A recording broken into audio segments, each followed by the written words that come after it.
வேலை கிளம்பியாச்சா? அதோ கிளம்பணுங்கய்யா. முடிச்சுட்டு கிளம்பணும். இன்னைக்கு கொஞ்சம் டே டைம்ல ஒர்க்கு. ஓ ஓ, ஓ. எங்க வீட்லயே இருக்கீங்க? ஆமாங்கய்யா. வீடு எத்தனை வீடு எத்தனை இருக்கும்? பார்த்துக்குவா, ரெண்டு அறையா மூணு அறையா? ஒரே ஆளா? இது வந்து ஒரே ஒரு அறை. ரூம் ஷேர் பண்றேன். இந்த பக்கம் பாத்தீங்கன்னா காலை வணக்கம் ஐயா.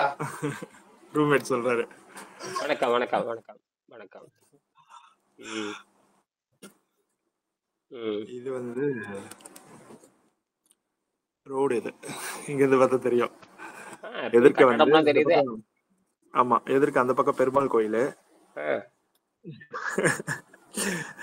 இது பேர் செரங்குன் ரோடு இது. ம். ஆமா, பின்னாடி வந்து எல்லா ஷாப்பிங் மால் எல்லாம் இருக்கு. இது கொஞ்சம் ஓ. மெயின்ல தான் இருக்கேன் நான். ம். மொத்தத்துல ஒரு நகரத்துக்குள்ள இல்ல, எல்லாமே சிங்கப்பூர் மொத்தமா நகரம் தான். கிராமம் இருக்கிறதுக்கு வாய்ப்பே இல்லை. கிராமம்னு ஒண்ணு இருக்கா? இது அதான் சொல்றேன், சென்னை மாதிரி ஒரு சிட்டி அவ்வளவுதான். அவ்வளவுதான். சென்னை சென்னைக்குள்ள மாதிரி ஒரு சிட்டி. ஏரியா. சென்னை மாதிரி சிட்டி தான். ஆமா ஆமா, இங்கே நிறைய நிறைய குட்டி குட்டி ஏரியா மாதிரி இருக்கும். ஆனா இங்க வந்து நிறைய என்ன பண்றாங்கன்னா, ஒரு ம். மரத்தை கூட வெட்ட மாட்டாங்க. ஒரு ம். மரம் கூட வெட்ட மாட்டாங்க. ம். அப்படியே அழுக்கா தூக்கிடுவாங்க. தூக்கிட்டு எடுத்துட்டு போய் இன்னொரு இடத்துல நட்டிடுவாங்க. நட்டிடுவாங்க. அப்படி நட்டிடுவாங்க. ஆமா, அதுக்கான சூழ்நிலையே வராது. அதாவது அதனால அதனால கொஞ்சம் தப்பிக்க. இங்க மரத்தை முதல்ல வெட்டுறதே பல லட்சம் கோடி மரத்தை இங்க வெட்டியாச்சு. இங்க நம்ம தொட்டனா ஃபைனு. ஆ. மரத்தை தொடக்கூடாது. ஆ. மரத்துல இருக்கிற காய் கனிகளை எடுக்க கூடாது. பூ ம். பறிக்க கூடாது. ம். பப்ளிக் இருக்கிற நீங்க எந்த பூவுமே பறிக்க முடியாது. ம். ம். ம். எதுவுமே வேரோட புடுங்க முடியாது செடிய. ம். எதையுமே நீங்க தொட முடியாது. தொடக்கூடாது. பப்ளிக்ல என்ன பார்த்தாலும் ஆ. முடிஞ்சது கதை. Fine $500, $1000 fine. கடுமையான அருமை. சட்டம் இங்க. இல்ல, அதெல்லாம் அதனால வந்து சரிதான் அவரு சரிதான். இன்னைக்கு அதெல்லாம் சொல்ல ஒருத்தரையும் மாட்டேன். காணும் ஏன்னா இன்னைக்கு. ம், ஆ. ஆ, இன்னைக்கு 4:30 மணிக்கு. 4:30 மணிக்கு நான் போடுறேன். 4:30 மணிக்கு எந்திரிக்கல நான். இப்ப 5:30 தான் எந்திரிச்சேன். அது கொஞ்சம் தள்ளி ம், அடுத்த அறையில் படுத்த காட்டி மணி அடிக்கிறதே தெரியல. இல்லாட்டி 4 மணிக்கு எந்திரிச்சு. ம். ஒருத்தரையும் காணும் இன்னைக்கு. வெயிட் பண்ணுவோம். யாரு யாரு இவரு கேசவனவே காணும். இருங்க, நான் மெசேஜ் போடுறேன் கிளாஸ் ஸ்டார்ட் அப்படின்னு.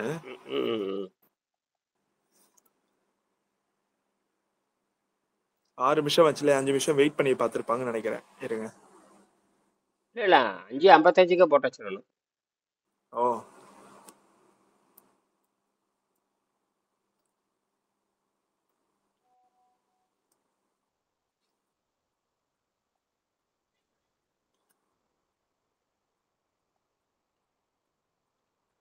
வகுப்பு ஆரம்பிச்சாச்சு. வர்றவங்க வரலாம். Class start.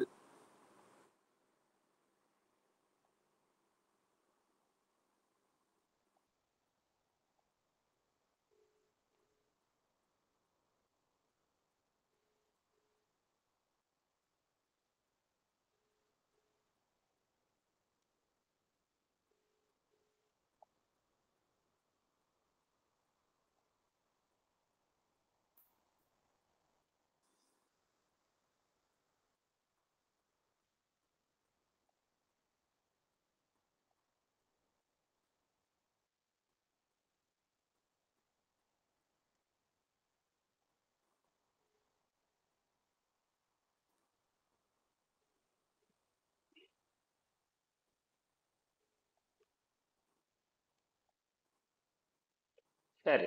அப்புறம் அந்த 40 சொல்லுங்க ஐயா. 40.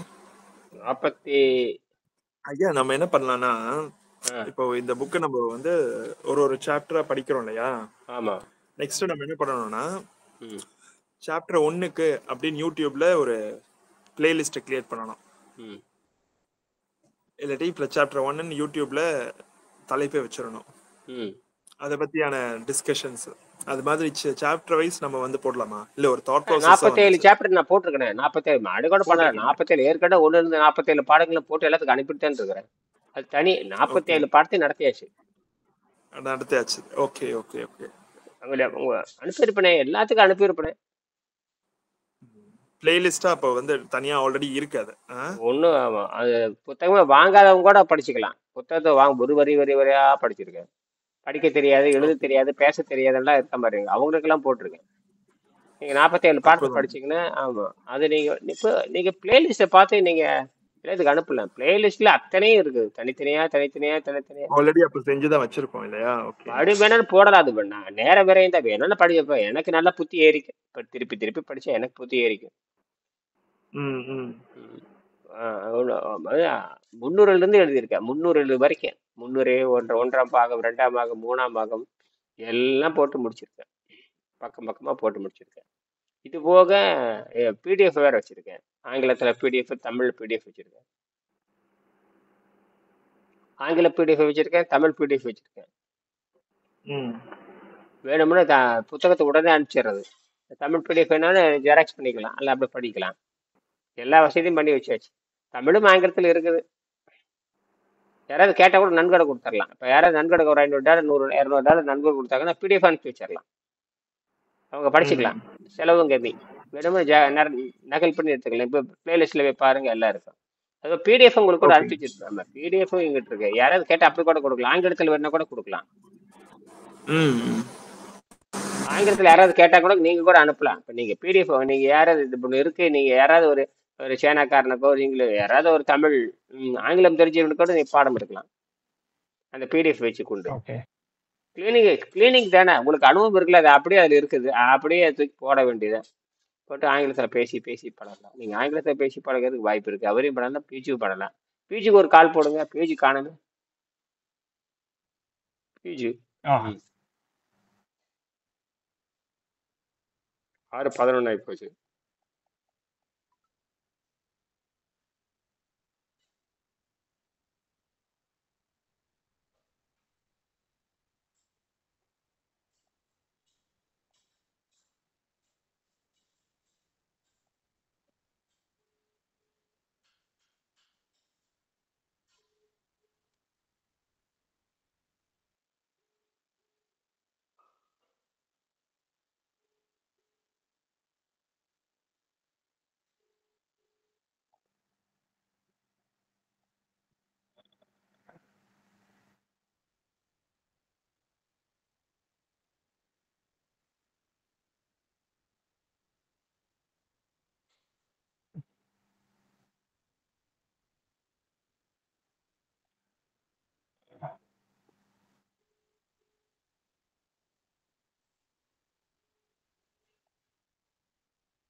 ஈசன் ஐயா வராருன்னு நினைக்கிறேன்.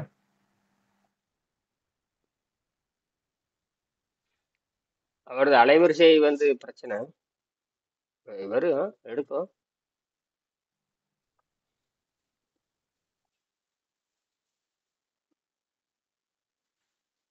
ஏன் வணக்கம். 5:55க்கு போட்டாச்சு. 4:30 மணிக்கு வகுப்பு நடத்தல. 4:30 மணிக்கு வகுப்பு நடத்தல. வந்தீங்க 4:30 மணிக்கு வந்தீங்களா? இல்ல, வரல. 5:55க்கு போட்டேன். மறந்துட்டீங்களா? சரி, பரவாயில்ல பரவாயில்ல. வேலையா? வந்துட்டேன். இல்ல, 5:55க்கே போட்டேனே. ஆ 5:55க்கு என்ன போட்டாச்சு. அப்படிங்களாயா? சரி சரி. மணி என்னாச்சு? கிட்டத்தட்ட 20 நிமிஷத்துக்கு மேலே போச்சு. ஆமாங்க. ஏன் எல்லாரும் தூங்கிடுறாங்களா எல்லாரும்? இல்ல நேரத்தை தள்ளி கிள்ளி வைக்கலாமா? ம் இல்லை இல்லை, இது சட்டாயா 6 மணிங்கிறத லேட்டு தானே. ம் அப்ப 6 மணிக்கே தாமதம்னா 4:30 மணிக்கு இப்ப நாளைக்கு இன்னைக்கு போடல. 4:30 மணிக்கு போடல. இதான் என்ன செய்யலாம்னு பேசுறதுதான். அப்புறம் 10 மணி, இன்னைக்கு 10 மணிக்கு இருக்காதுன்னு நினைக்கிறேன். 10 மணி 12 மணி. அது அது நோய் நேரம். அது யாரும் தனிப்பட்ட 10 மணிக்கு பயணத்தில் இருப்பேன்னு நினைக்கிறேன். மதுரையில் யாரும் உங்களுக்கு தெரிஞ்சவங்க இருக்குங்களா? மதுரையில் நிறைய போய் அங்கே போய் பார்த்து மதுரையில் கூட இப்படி இருந்தால் கூட வரலாம், நேரடி தொடர்பு பண்ணலாம். நேரடி சந்திக்கணும்னு நினைக்கிறவங்க அந்த 2 நாள் யாராவது வந்தா வந்து சந்திக்கலாம். இந்த மாதிரி இது. அந்த 6 to 7 டைமு 10 வருஷமா அட்டன் பண்றீங்கயா டாக்டர் பஸ்லூர் ரகுமா மீட்டிங்லாம்? 6 to 7. 5 மணிக்கே ஓடிடுவேன் எழுந்திருச்சு. ம் அதனால தான் இது எனக்கு ஷூட் ஆகி போச்சு. இருந்தாலும் அப்பயும் கொஞ்சம் லேட்டு ஓடி வரும். அது அவர் ஏதாவது ஒரு லாட்ஜில் வைப்பாரு, அங்கே ஓடணும். லாட்ஜில் ஒரு வச்சிருப்பாரு. அதனால ஆமாம், மீட்டிங் ஹாலு. நல்ல பொருள், அதாவது அதில் பொருள் சம்பாதிக்கிறவங்க தாங்க ஐயா, எந்த பிரயோஜனம் இருக்காதுங்க ஐயா. வேற பொருள் அதுக்கெல்லாம் சரியா இருக்காங்க, பணம் கொடுத்து படிக்கிறதுக்கு சரியா இருக்கிறாங்க. இது பணம் இல்லாம படிக்கிறானே யாரும் வர்றது இல்லையோ. இப்ப நாம இது இலவசம் தானே, இது இலவச வகுப்பு தானே, அதனால யாரும் எந்திரிக்கிறது. பெரும்பாலும் இது இலவச வகுப்பா போறனால யாருக்கும் இந்த அக்கறை இல்லை. அதான காரணம். 2 பேரை வந்துருக்குது. ஆமா, நாளுக்கு நாள் குறைஞ்சிட்டே போகுது. எது 10 பேராவது இருக்கணும். 6 மணிக்கு எந்திரிச்சு எனக்கு கை பொத்தான மட்டும் அப்படி உட்காந்துக்க வேண்டியதான். எவ்வளவு சோம்பேறித்தனம் எப்ப இந்த, அதாவது வசதியும் இருக்குது சோம்பேறித்தனம் இருக்குது. இதுல வசதியும் இருக்குது, அந்த அளவுக்கு சோம்பேறித்தனம் இருக்குது. என்னது அப்புறம் என்ன பண்றது? ஓடி போய் கேட்கறீங்க. அவரு அப்படித்தான். சரி, அப்படித்தான் நீங்க அதை பத்தி பேசுவோமே. அவரு ஒரு மருத்துவர் தான், ஆங்கில மருத்துவர் அவரு. நான் கேட்டிருக்கேன். ஆனால் என்ன முன்னேற்றம் கண்டிருக்கிறாங்க அவங்க? இந்த மாதிரி நிறைய லட்சக்கணக்கான பேர் இயற்கை மருத்துவத்தை பேசுறாங்க. இயற்கை மருத்துவத்தினுடைய கூறுகளை பத்தி நிறைய பேர் பேசியிருக்கிறாங்க. கடைசியில அவன் ஏன் அந்த மாதிரி உதாரணத்துக்கு பாத்தீங்கன்னா, இந்த இவரு ஆசன ஆண்டியப்பன் ஒருத்தர் இருந்தாரு. முதல்ல ஆசனம் ஆண்டியப்பன். அவரு கடைசியில மூட்டு வலி, முழங்கால் வலி, கடுமையான முடக்கவாதம் வந்ததுதான் ரொம்ப உயிர் விட்டாரு. யோகாசனம். அதான் அவங்கள என்ன நல்ல மனிதர். நல்ல மனிதர் என்பது வேறு, ஆரோக்கியம் உள்ள நல்ல மனிதர் அந்த உணவு பழக்கத்தை விட தெரியல. அப்ப அந்த ஆராய்ச்சி பண்ணல, அது சாபக்கேடு தான். அதனாலதான் இது சம்மந்தமே இல்லை. அதனால நம்ம இந்த இயற்கை பத்தி பேசுறதோ, ஒரு மருத்துவ பத்தி பேசுறது தெண்டம், பிரயோஜனமே இல்லை. என்னது அது வேஸ்ட். அது செத்துப்போன மாட்டை பத்தி, செத்துப்போன மாடு அது பொத்துப்போன கடை நிறைய பால் கறந்தது மாதிரி, செத்துப்போன மாடு பொத்துப்போன கடை நிறைய பால் கறந்துன்னு சொல்ற மாதிரி அது முட்டாள்தனம். அது செத்து போயிட்டேன்னா அவன் பேசி, அதாவது அவரோட எச்சம் என்னன்னு பார்க்கணும். அதுல ஏதாவது பாயிண்ட் இருக்கான்னு பார்க்கணும். எந்த பாயிண்ட்டும் இல்லைன்னு விட்டுட்டு போக வேண்டியதான். உடனே காப்பாற்ற தெரியாதவன் அதாவது எதை கண்டுபிடிச்சு கொடுத்துட்டு போயிருக்கணும். இப்ப வெங்கடேஸ்வரர் நிறைய கண்டுபிடிச்சு கொடுத்துட்டு போயிட்டாரு. இப்படித்தான் போகுது, அதாவது இப்படித்தான் இயற்கை. நான் போறனே இல்லை, இயற்கை நோக்கம் என்னன்னு சொல்லிட்டு, இயற்கை நோக்கம் இல்லை, இது நடக்கவே நடக்காது. இயற்கையில எப்படின்னா, இயற்கையில 2 நோக்கம் இருக்குது. ஒண்ணு விதிப்படி நடக்கிறது, இன்னொன்னு முயற்சி பண்ணி வாழ்றது. 2 தான் இருக்க முடியும். விதிப்படி போறதுங்கிறது நாம ஏற்றுக்கொள்ள முடியாது, நம்ம ஆளை கொண்டு போடுது. முயற்சி பண்றோம்னா மட்டும்தான் அது மாத்துது. என்னது முயற்சி இருக்கணும். அது விதிப்படி போறவன ஒன்றும் பண்ண முடியும். விதியேன்னு போறவன அவன் திருத்தவே உனக்கு அவசியமே கிடையாது. நீ சாக வேண்டியதுன்னு போகும். அப்புறம் எதுவும் பேசக்கூடாது, நீ அப்படியே ஏத்துக்கிட்டு போகணும் எல்லாமே. இது அப்படி இல்லை, இது முயற்சி பண்ணி மாத்துறது. அதனால தெய்வத்தினால செய்ய வள்ளுவர் சரிவா எழுதுவாரு. தேவர்னு ஒருத்தர் இருக்கான், தெய்வம்னு ஒண்ணு இருக்கு. தேவர் வேற, தெய்வம் வேற. தேவர்னா திருட்டு பசங்க, தேவர்னாவே திருட்டு பசங்கன்னு அர்த்தம். தேவர் அணையர் கையவர்னு வள்ளுவர் எழுதுவாரு. அவன் இஷ்டப்படி இருப்பான், அவனுக்கு ஒழுக்கமே இருக்காது பாரு. தேவர் அணைய கையவர் அவர் என்ன ஒப்பாரு யாம் கண்டதில் பாரு, தேவர்கள் மாதிரியே இருப்பான் அப்படிப்பாரு. தேவர் அணைய கையவரம் பாரு. அப்ப அந்த தேவம் வேற, தேவ பாஷைன்னு சொல்ற மாதிரி அது வேற, தெய்வ பாஷைங்கிறது வேற. தேவன்னா கொஞ்சம் மேலான நிலையில் இருக்கிறவன், அவன் திருட்டு பயல்னு சொல்றாரு அவரு. நான் சொல்லல, வள்ளுவர் சொல்றாரு, அவருக்கு தெரியுது எல்லாமே. அப்ப இந்த தேவர் இவனுங்கள யாருன்னு கேட்டீங்கன்னா ஒண்ணுக்கு வேலைக்கு ஆகாதவனுக்கு அர்த்தம்.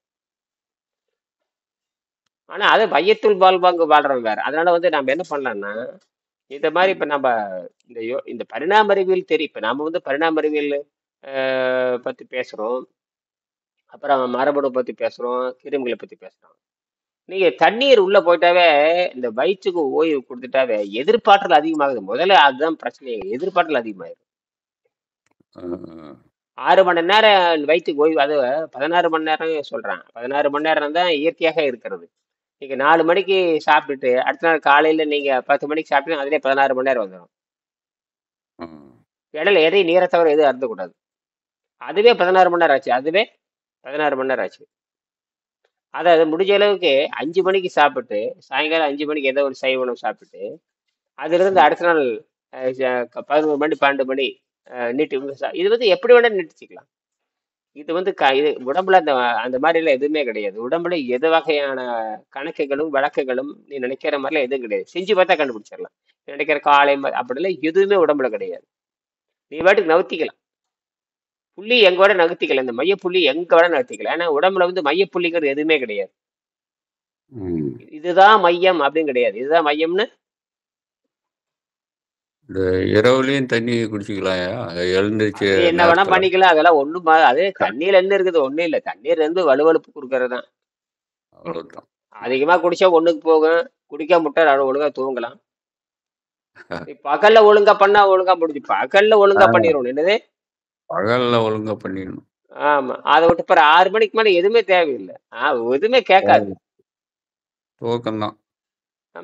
தூங்க வேண்டியது, படிக்க வேண்டியதா, புத்தகம் படிச்சு படிச்சு படிச்சு படிக்கணும். படிச்சு ஏத்திக்க வேண்டியது. மற்றபடிக்கு எதுவுமே தேவையில்லை. ஏன்னா உடம்பு இலவசமா இயங்குது. அது ஏன் நோண்டாட்டு என்ன? வயிறு ஓய்வா இருக்கிறப்ப இம்யூனிட்டி அதிகமாகும். வயிறு ஓய்வா இருக்கிறப்ப ரத்தம் கிட்ட எல்லாம் சுத்தமாகும். இந்த கிருமிகளை பத்தி ஒண்ணு சும்மா மணிக்கு எழுத்துறானுங்க. கிருமி கிருமி கிருமி கிருமி என்ன போய் கிருமி. கிருமிக்கு சோறு நீங்க வயிற்றுக்குள்ள போட்டாவே கிருமிக்கு சோறு போடுறதா அர்த்தம். வயிற்றுக்குள்ள போட்டாவே கிருமிக்கு தான் சோறு. ஆமா. உனக்கு கிடையாது. உனக்கு ருசி கொடுத்துரும். ஆனா ருசி கொடுத்துரும். அதான். உனக்கு ருசி தானே. இன்னைக்கு எதை தின்னாலும் ருசி இல்லாம யாரும் திங்க போறது இல்லை. உப்பும் சீனி எல்லாம் எவனே திம்பிங்களான்னு கேட்கறான். உப்பும் சீனி மேல வேற திம்பானா? ம்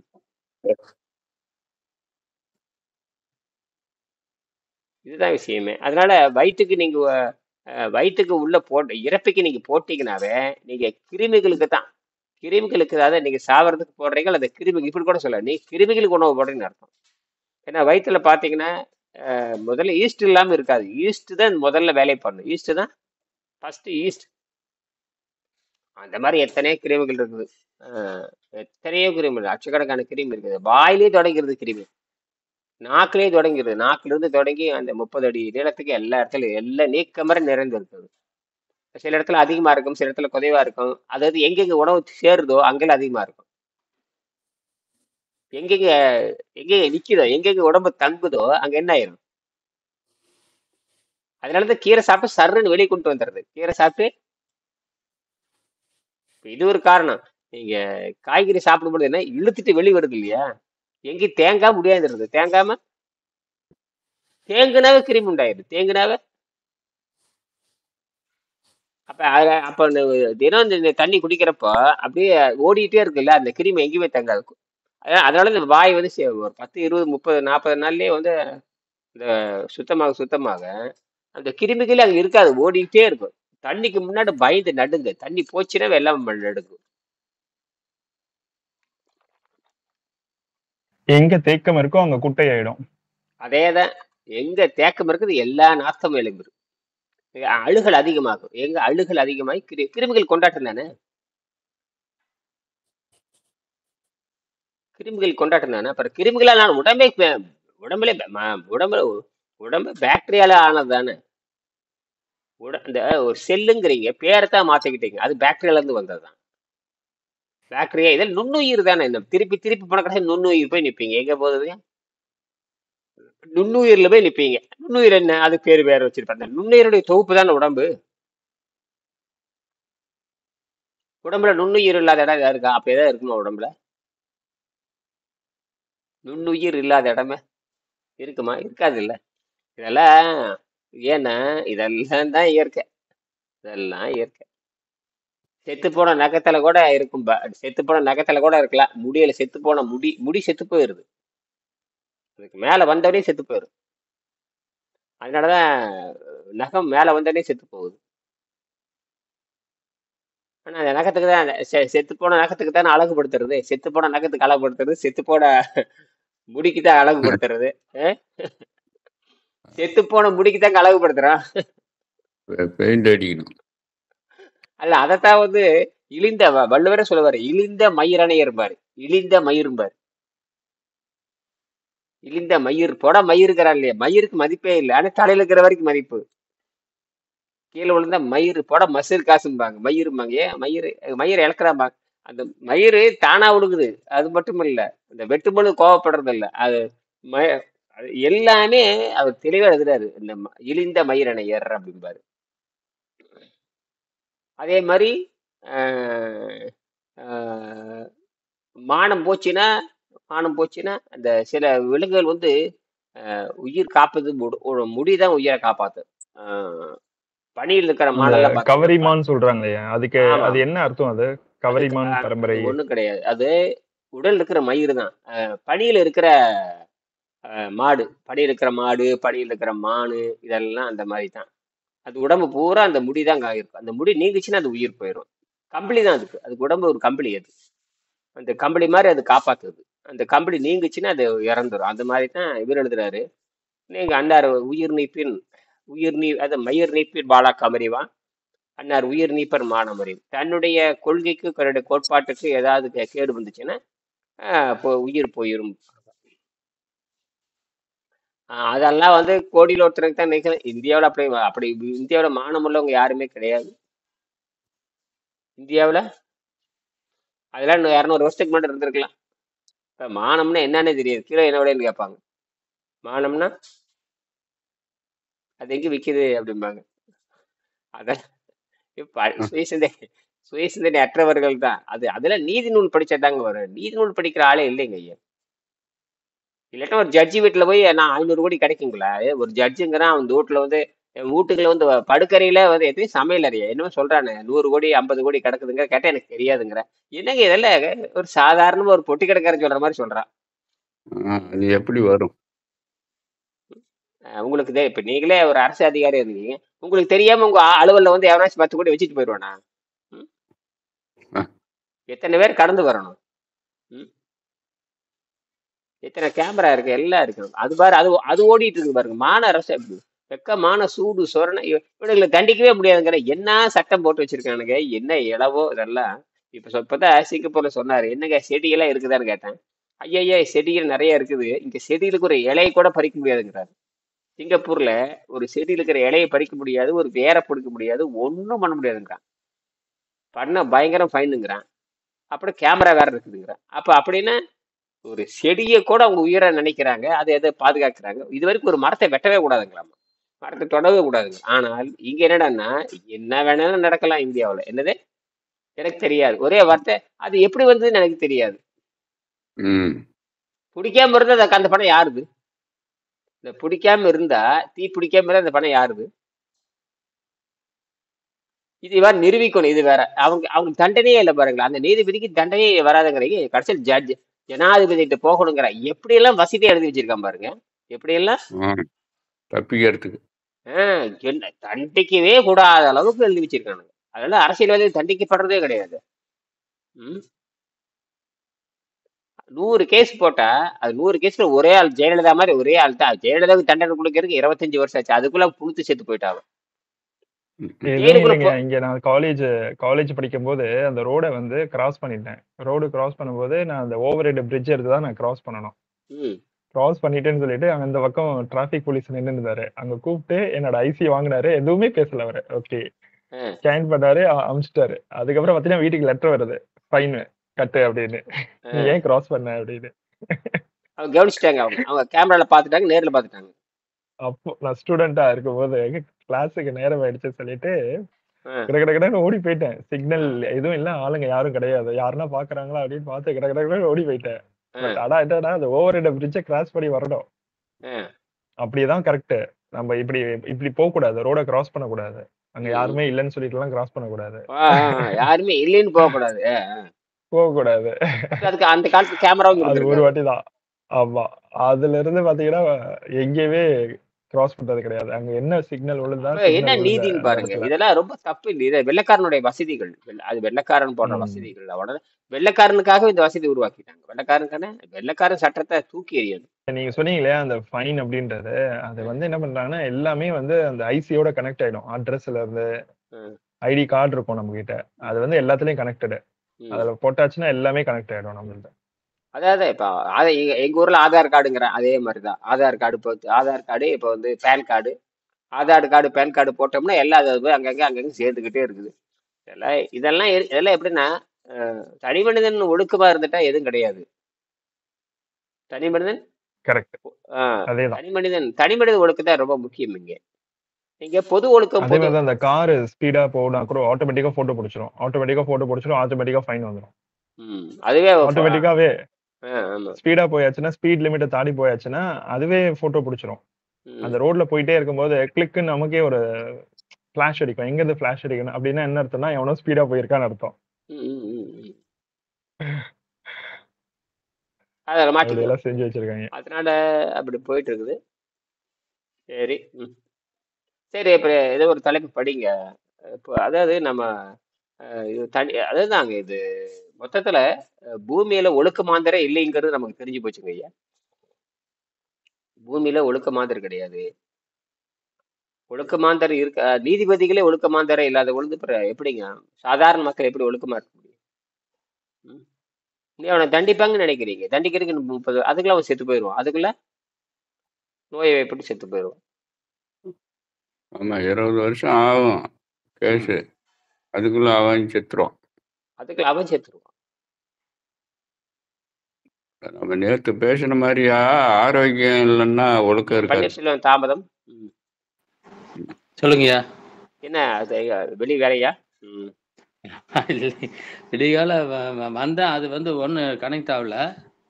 5:55 போட்டாச்சு. 4:30 போடல, 4:30 வகுப்பு இல்ல. வார்டுக்கு இன்னைக்கு நான் கொஞ்சம் தாமதமா எழுந்திரிச்சிட்டேன். அது இந்த இன்னைக்கு 5:10 தான் எழுந்திரிச்சேன். அந்த சத்தம் அடிச்சது கவனிக்கிறேன் நானு. 4:30 மணிக்கு வந்தீங்களா? அப்படியே படுத்தேன், அப்படியே தூங்கிட்டேன்.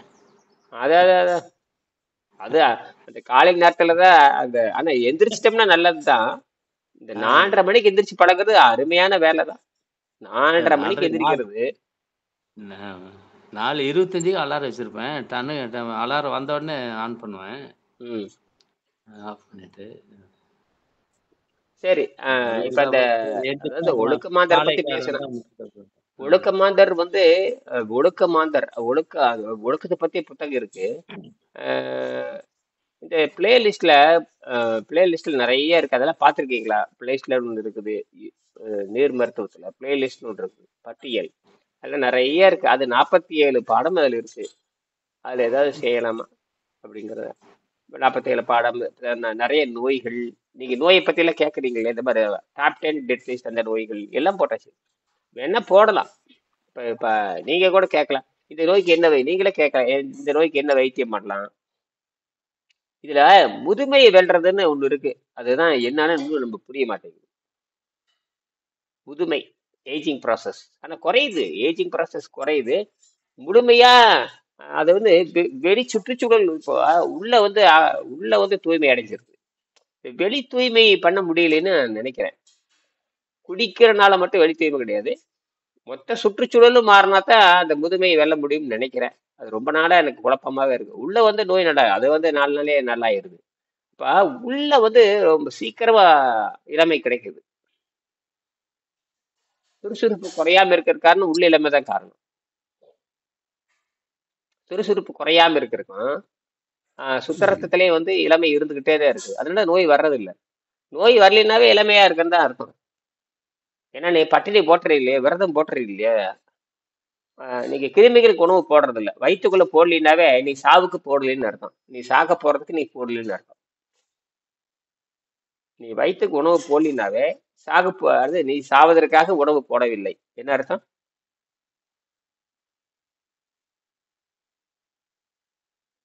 இப்படி எவனா சொல்லியிருக்கானா இந்த வகுப்புல? ஏங்க கேசவன்?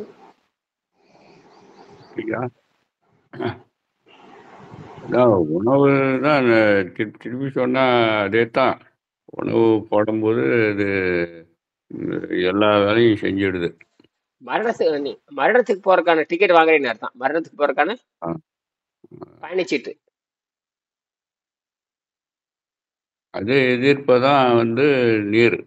உணவை நிறுத்துறோம், நீரை குடிக்கிறோம். இது எதிர்ப்பு. உணவை நிறுத்துறோம், நீர் அருந்துறோம். அதுதான் இன்னும் யாரும் உலகத்துக்கு புரியல. இதை நிறுத்துறோம், அதை ஆரம்பிக்கிறோம். அதை செய்யாததுனால வந்ததுதான் இவ்வளவு கொடுமையும். 2000 தப்புக்கு இதான் காரணம். போர் வரைக்கும் இதுதான் காரணம். போர்ல இருந்து இன்ன வரைக்கும் எல்லாம் இதான் காரணம். எல்லாமே இல்லை இது நீர்நிலை கெட்டு போனது. இதை ஐயா பேசியிருப்பீங்கன்னு நினைக்கிறேன்.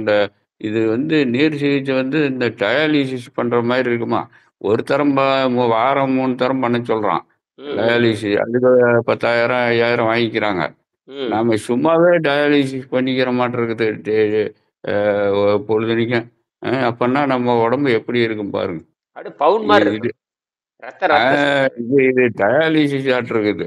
இப்பதான் எனக்கு புரியுது. சரியா பண்ணிக்கிற டயாலிசிஸ் இந்த மண்டையில ஏறதுக்கு நம்ம பட வேண்டியிருக்குது.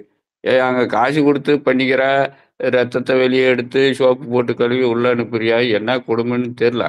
தண்ணி குடிச்சு டயாலிசிஸ் பண்ணுன்னா மண்டையில ஏற மாட்டேங்குது. அது காரணம்னா இப்பதான் இருங்க. அது காரணம் இந்த தகவல் போய் சேரல. இந்த புத்தகம் அச்சடிக்கப்பட்டு ஏறத்தால 25-26 வருஷம் ஆகி போச்சு. கைப்பிரதியா இருந்தது 7-8 வருஷம் இருந்தது. கைப்பிரதியா இருந்தது 7-8 வருஷம். அது நகலா இருந்து ஒரு 2-3 வருஷம். எப்படி பார்த்தாலும் அரையும் குறைவா பார்த்தீங்கன்னா ஒரு 27-28 ஆண்டு. இப்ப நேரடி அச்சாயி வந்தது 25 வருஷம். நேரடி அச்சாயி வந்தது. கைப்பிரதியா இருந்ததுல வேற. கைப்பிரதி, வெறும் ஜெராக்ஸ் பிரதி, இதுல நவீன புத்தகம் இதெல்லாம். 110ல இருந்து ஆரம்பிப்போங்க. அது வரைக்கும் முடிச்சிருக்கோம்னு நினைக்கிறேன். குறிப்பு 1 அப்படின்றதுல ஊருக்கு இளைத்தவன் பிள்ளையார் கோயிலாண்டி, அவனுக்கும் இளைத்தவன் பள்ளிக்கூடத்து வாத்தியார்.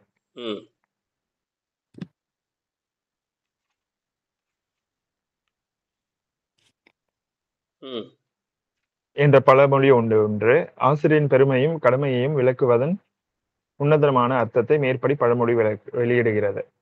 நீர் உணவு பழக்கத்தை முறைப்படி அனுசரித்து தன் உடலில் தேவையற்ற கொழுப்பு இல்லாமல் இளைத்திருப்பவன் குரு என்ற ஸ்தானத்திற்கு உரியவன் ஆவான் என்பது மேற்படி பழமொழியின் பொருள். பிச்சை எடுத்து புசிக்கும் பிள்ளையார் கோவில் ஆண்டியை விட ஒரு ஆசிரியன் இளைத்து இருப்பான் என்பது தெரிவிக்கப்பட்டுள்ளது. ஒரு குருவின் இயற்கையை பாமர மக்களுக்கு உணரும்படி மேற்படி பழமொழி அறிவிக்கிறது. புறத்தூய்மை நீரான் அமையும், அகத்தூய்மையை வாய்மையால் காணப்படும். புறத்தூய்மை நீரான் அமையும், அகத்தூய்மை வாய்மையால் காணப்படும். மேற்படி குறளில் புறம் என்ற சொல் உடலையும், அகம் என்ற சொல் உள்ளத்தையும் குறிக்கும்.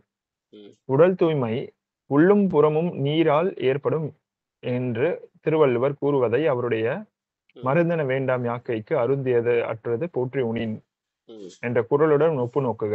அருந்தியது அற்றது என்பது நீரை மட்டுமே குறிக்கும் என்பது உறுதி செய்யப்படுகிறது. உள்ளும் புறமும் அழுக்கில்லார்க்கு மருந்துகள் எதற்கு? வெள்ளம் வருமுன் காப்பதறிவு பொல்லா நோய்க்கிடங்கொடான் கொடேன் என்ற கவிஞர் கொத்தமங்கலம் சுப்பு. குறிப்பு 2. உங்கள் கண்கள் நீங்கள் காப்பாற்றிக் கொள்ளுங்கள். கோடிக்கணக்கான மைல்கள் அப்பால் உள்ள கோள்களையும் பார்க்க கூடியது நமது கண்கள். நமது கண்கள் நம் ஐம்புலன்களில் தலை சிறந்தவை, நம் மூளைக்கு சமமானவை. அவை சுத்த இரத்தத்தினால் பாதுகாக்கப்படுகின்றன. நமது ரத்தம் கெட்டுப் போவது நாம் உண்ணும் உணவில் உள்ள உப்புகளினால். பழங்களில் கூட தாது உப்புகள் உள்ளன. நமக்கு ஜீரண நீர் சுரப்பது நம்ம குடல் வாளை போல பரிணாம வளர்ச்சியில் நமது மிருக பிராயத்தின் மிச்ச பகுதி. நமக்கு ஜீரண நீர் சுரப்பது நம் குடல் வாளை போல பரிணாம வளர்ச்சியின் நமது மிருக பிராயத்தின் மிச்ச பகுதி.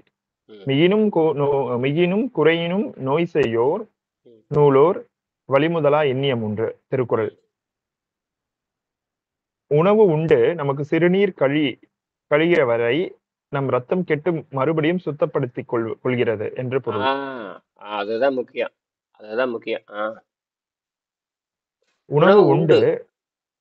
உணவு உண்டு நமக்கு சிறுநீர் கழிகிற வரை நம் ரத்தம் கெட்டு மறுபடி சுத்தப்படுத்திக் கொள்வது என்று பொருள். சிறுநீர் கழிகின்ற வரை நம் வாயில் ஊத்தலும் படிந்து கொண்டிருக்கும். அப்ப என்ன அர்த்தம்? ரத்தம் கெட்டு போகுதுன்னு அர்த்தம்.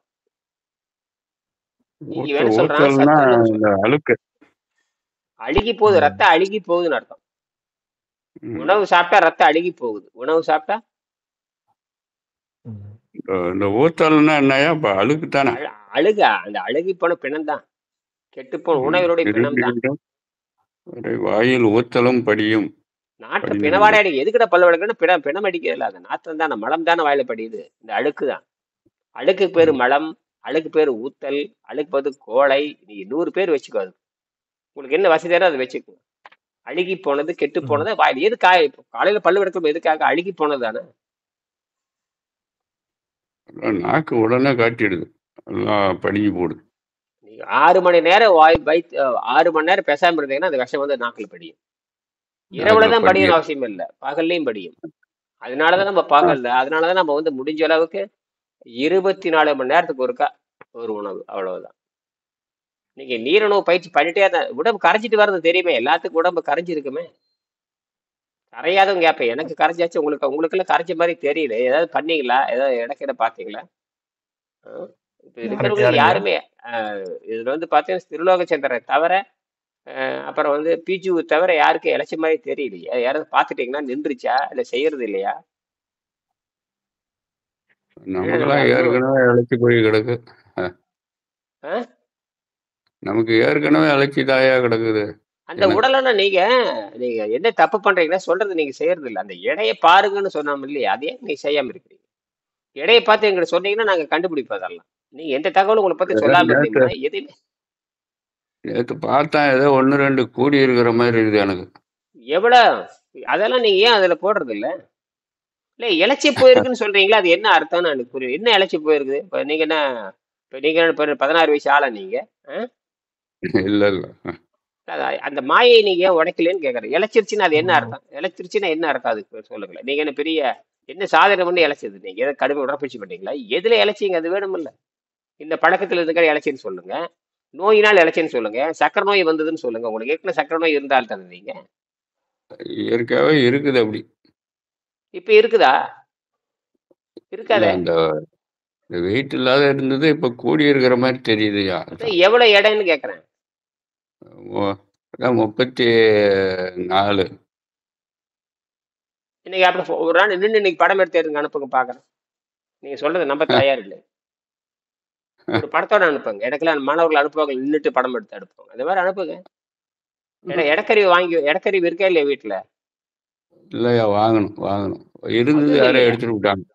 இருந்ததை எடுத்துட்டு போயிட்டாங்க, அதை கூட விட மாட்டேங்கிறாங்க. அதெல்லாம் சொல்லாதீங்க, அதெல்லாம் நீங்க சொல்லாதீங்க. இப்ப நம்மகிட்ட இதில் ஒரு நீங்க இப்ப நம்ம இப்ப பயிற்சி இப்ப வகுப்புக்கு வரவங்கள்ட்ட இதெல்லாம் இருக்கான்னு பாக்க. இது மாதிரி அடுத்த அனுமதி அப்படித்தான் போடணும். நம்ம சொல்லக்கூடிய விஷயங்களை யாருமே கடைப்பிடிக்கலையா தெரியுது. ஒரு வெயிட் மிஷின் இருக்கிற முதல் வாங்கி வை, இனிமே வாங்கி வை. இதெல்லாம் இல்லாம இனிமே வர வேண்டாம்னு சொல்லிட வேண்டியதுதான். எதுவுமே இல்லாம வெறும் தகவலை கேட்டுக்கு என்னங்க பண்ண போறீங்க? ஏதாவது ஒழுக்கத்தை. இப்ப நீங்களே இவ்வளவு தூரம் பேசுறமே, ஒரு குறைஞ்சபட்சம் ஒரு வெயிட் மிஷின் அது மாரி இப்போ ஒரு 600-700 இருந்து 2000 வரைக்கும் விற்குது. இரும்புல வாங்கிட்டா இரும்புல இதெல்லாம் இருக்கு. இது உங்களுக்கே இந்த எண்ணெய் இருக்கணுங்கய்யா, உங்களுக்கே. அப்ப நீங்களே அடுத்தவனுக்கு சொல்லிக் கொடுக்குறது, நீங்கள் அடுத்தவனுக்கு சொல்லிக் கொடுக்கும் பொழுது நீங்க தகுதியே உங்களுக்கு வராது. தகுதியை வளர்த்துக்காமையே எப்படி? ஒரு பள்ளிக்கூடம் போறோம்னா அது வாங்கணும்னா அந்த மாதிரி ஒரு தகுதியை வளர்த்துக்கணும். அடிப்படை தகுதியே இல்லாம எப்படிங்க ஐயா? 10 பாயிண்ட் சொன்னோம்னா, அதாவது 10 விஷயம் சொன்னோம்னா 2வது செய்ய வேண்டாமா? இதெல்லாம் அடிப்படை. இதெல்லாம் செலவே இல்லாதது. இதெல்லாம் ஒரு ஒரு ஒரு வடிப்பான், ஒரு வடிகட்டி வாங்கி வைக்கிறது, ஒரு இனிமேக்கான் வாங்கி வைக்கிறது, ஒரு இடைக்கருவி வாங்கி வச்சு, இப்ப இதுக்கெல்லாம் செலவு பண்ணாம வேற எதுக்கு தான் செலவு பண்ண போறீங்க? நன்கொடை கொடுக்கறது, புத்தகம் வாங்குறது எல்லாம் ஒரு பக்கம் இருக்கட்டு. இதெல்லாம் உங்களுக்கு அடுத்தவங்களுக்கு சொல்லக்கூடிய அறிவுரைகள், அடுத்தவங்களுக்கு சொல்லக்கூடிய அறிவுரைகள். சரி, இதுக்கு மேல வேகாது நம்மளுது. சொல்லுங்க. அடுத்து வந்து சுத்தமான உடலில் ஜீரண நீர் சுரப்பது தொடர்ந்த பயிற்சியினால் நிறுத்தப்படும். சிறுநீர் பிரிவது நின்றுவிடும். வாய் முதல் குடல் வரை ஊத்தல் படிவதும் நின்றுவிடும். நமது கீழே நாட்டு முன்னோர்கள் பல ஆயிரம் ஆண்டுகளுக்கு முன்பாகவே வெறும் கண்களால் பார்த்து வானத்தில் உள்ளவைகளை உணர்ந்திருக்கிறார்கள். வானசாஸ்திரம் உருவானது நம் நாட்டில். ராகுவிற்கும் கேதுவிற்கும் சாயா கிரகங்கள் என்ற பெயர். சாயை என்றால் நிழல் என்று அர்த்தம். பல ஆயிரம் ஆண்டுகளுக்கு முன்னாலேயே நம் நாட்டு அறிஞர்கள் கிரகணங்களை பற்றி உணர்ந்திருந்தார்கள். அவை துல்லியமாக கணக்கிடப்பட்டன. மனிதகுலம் கிமு என்றெல்லாம் குறிப்பிட ஆரம்பிப்பதற்கு முன்னாலேயே இந்திய வானசாஸ்திர நிபுணர்களின் காலண்டர் வானவெளியில் இருந்தது. இப்போதும் நாடி சாஸ்திரங்கள் ஒரு குழந்தையின் பிறப்பை குறிக்கும் போது பூமியில் அது பிறந்த ஊர் அப்போது கோள்கள் வானில் வீற்றிருந்த நிலைமை என்று குறிப்பிடுவதை காணலாம். வெறும் கண்களால் வானத்தை கேலண்டர் போல படிக்க நட்சத்திர மண்டலங்களின் நடுவே கோள்கள் நகர்வதை வெறும் கண்களால் பார்த்து சொல்ல அவர்களுக்கு முடிந்திருக்கிறது. உடல் ஆரோக்கியம் என்ற வகையில் நாம் நமது முன்னோர்களுக்கு பின்தங்கிவிட்டோம் என்பது வெளிப்படை. இதற்கு முக்கிய காரணம் நமது இயற்கைக்கு மாறான உணவு பழக்கங்களும் சுற்றுச்சூழலை நாம் மாசுபடுத்துவதும் ஆகும். தேக்கி வைக்கப்பட்ட பின் ஓடவிடப்படும் தண்ணீர் முதல் தரமானதல்ல. தேக்கி வைக்கப்பட்ட பின் ஓடவிடப்படும் தண்ணீர் முதல் தரமானதல்ல. அதுதான் நமக்கு குடிக்க கிடைக்கிறது. முதல் தரமான நீரை குடிக்க நாம் மலை அருவிகளுக்குத்தான் செல்ல வேண்டும். நம் கல்வி முறை மிக சிறந்த கம்ப்யூட்டரான நமது உடல் காப்பாற்றுவதாக இருக்க வேண்டும் என்பதற்காகவே இவ்வளவும் எழுதியிருக்கிறேன்.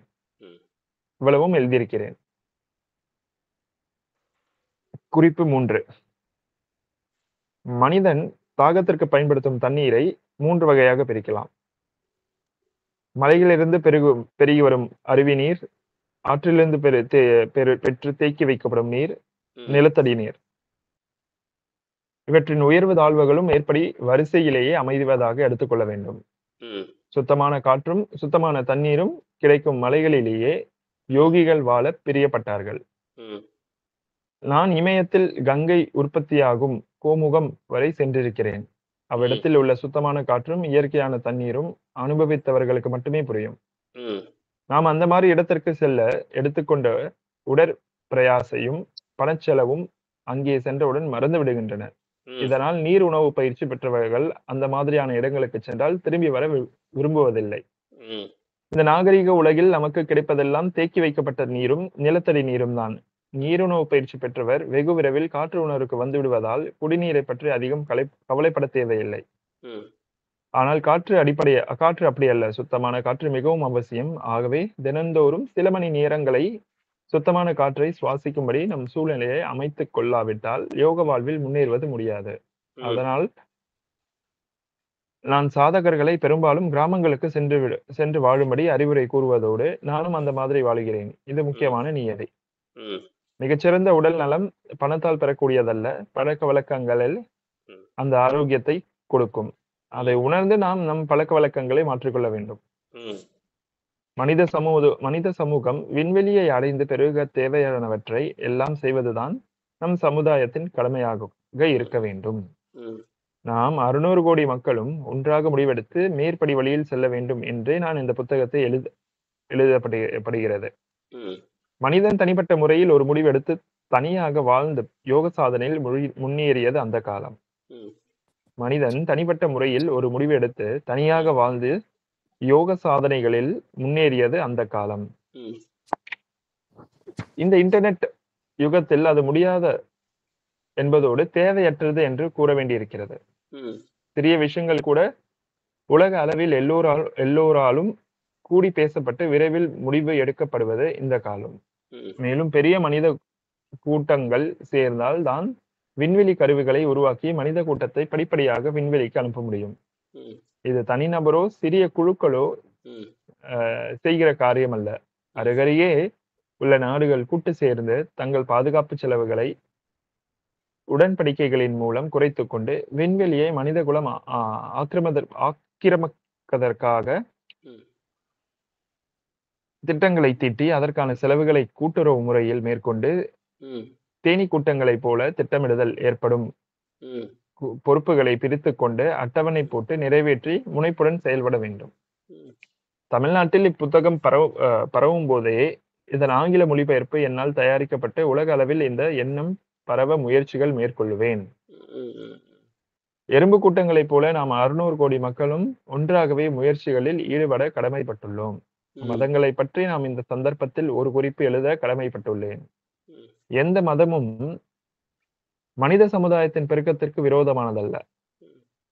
இந்த புத்தகத்தில் குறிப்பிட்டுள்ள வழிகள் தவிர வேறு வழியில் நம் மனித சமுதாயம் நிலையான முறையில் தொடர்ந்து பெருகி வாழும் நிலையை அடைய முடியும் என்று வாசகர்கள் யாராவது கருதினால் அந்த கருத்தை ஆராய்ந்து தலைவணங்கி ஏற்றுக்கொள்ள தயாராக இருக்கிறேன்.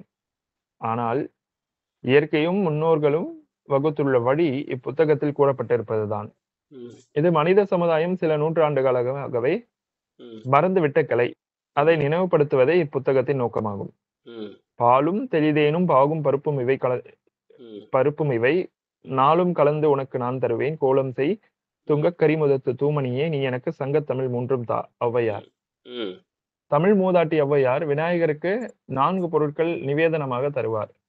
அதற்கு பதிலாக 3 தமிழ் இயல் இசை நாடகம் என விநாயகர் தனக்கு தர வேண்டும் என்று விரும்பி கேட்கிறார். இந்த பண்டமாற்று முறை எல்லா மதங்களிலும் இருக்கிறது.